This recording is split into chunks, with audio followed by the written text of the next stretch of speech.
Sa ngalan ng Ama at ng Anak at ng Espiritu Santo. Panginoon, isugo mo ang iyong espiritu at pagpanibaguhin mo ang muka ng aming mundo. Ang mabuting balita sa araw na ito ay mula kay San Mateo, Kapitulo 5, versikulo 13 hanggang 16. Sa ebanghelyong ito, ipinaliwanag ng ating Panginoong Hesus kung ano ang misyon natin. At ito ay kanyang inihayag sa pamamagitan ng dalawang larawan. Ang larawan ng asin at larawan ng ilaw. Sinabi ng ating Panginoon, kayo ang asin ng sangkatauhan. At ano ba ang gawain ng asin? Ang asin ay ang nagbibigay ng lasa sa pagkain. Ang asin din sa panahon ng ating Panginoong Jesucristo ay gamot sa mga sugat. Ito ay pumapatay ng mga infeksyon at ng mga elementong nagpapalala ng sugat ng tao. Sa madaling salita, ang asin ay itinuturing na makapangyarihang gamot. Ang asin din ay binabaon ng mga manlalakbay. Lalo pangat mahaba ang lalakbayin at kakaunti ang dalang tubig, kailangang kumain ng asin ng mga taong naglalakbay upang mapangalagaan ang tubig na natitira sa kanilang katawan. Kaya nga mahalaga ang larawan ng asin. At ito ay ang misyon ng isang Kristiyano. Sapagkat sa daigdig na ito, napakaraming tao ang walang lasa ang buhay. Ang ibig sabihin, isang buhay na walang kahulugan. Mga taong gumigising sa umaga na hindi nalalaman kung bakit pa sila gumigising. Wala nang lasa sa kanilang pagsasama, wala nang kahulugan ang pagtatrabaho, wala nang layunin kung bakit nag-aaral. Wala nang pupuntahan ang bawat hakbang. Kaya ang mga tao ay walang lasa at walang kahulugan. Ang isang Kristiyano ay kailangang magpahayag ng pag-ibig ng Diyos sa pamamagitan ng kanyang buhay upang bigyan ng bagong kahulugan ang mga taong nawawala na ng lasa sa pag-iral. Ang mga Kristiyano rin, dala-dala ang pag-ibig ng Panginoong Jesucristo at ang mabuting balita ay nagdadala ng lunas sa napakaraming sugat.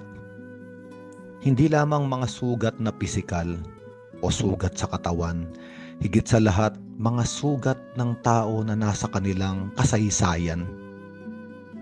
Mga pangyayari sa nagdaan na hanggang ngayon ay napakasakit pa rin. Malalim ang ginawang sugat sa kanilang kaluluwa at espiritu. Ang buhay ng isang Kristiyano bilang asin ay para ipakita na may lunas ang lahat, na ang bawat sugat ay gumagaling, lalo pangat ito ay ibinubukas sa harapan ng Panginoon at humihingi ng lunas o kagalingan. Napakaraming tao rin ang pagod na sa paglalakbay. Nawawala na ng lakas. Para bang yung mga naglalakbay sa disyerto na natuyuan na ng tubig. Tuyong-tuyo na ang buhay. Parang naubos na ang lahat. Ayaw nang bumangon. Ayaw nang humarap sa bukas.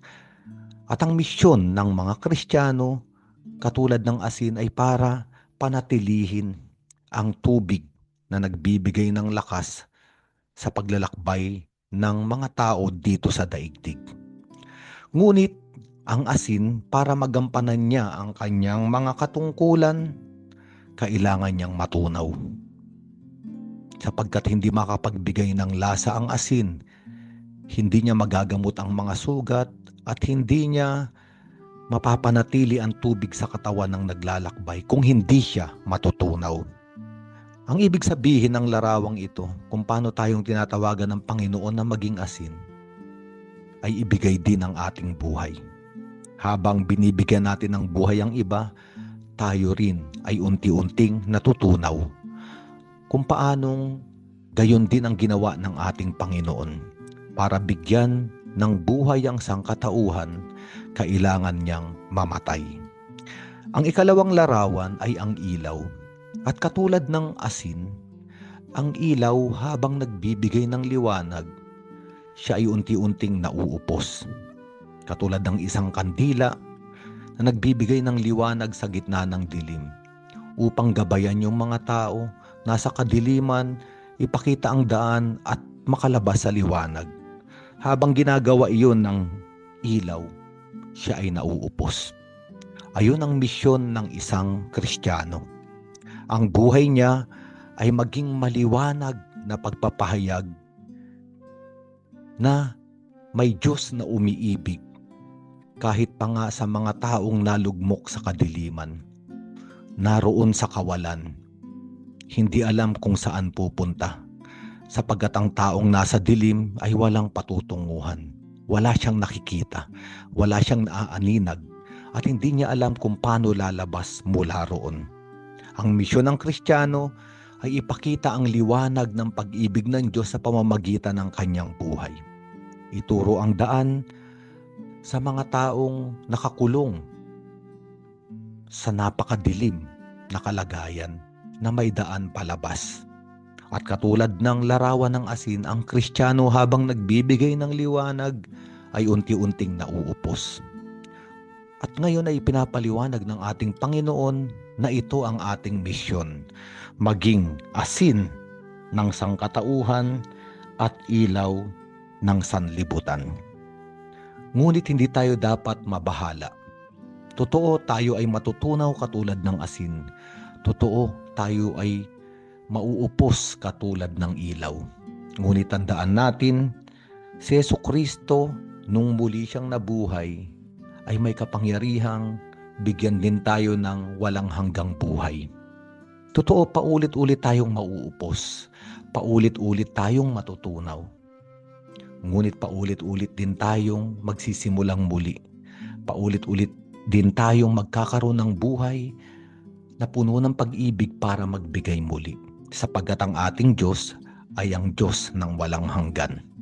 Kaya nga sa araw na ito, tignan natin at hanapin natin ang mga minamahal natin, ang mga kapatid natin, na wala ng lasa ang buhay, puno ng sugat, wala ng lakas para maglakbay, at mga kapatid nating nasa kadiliman.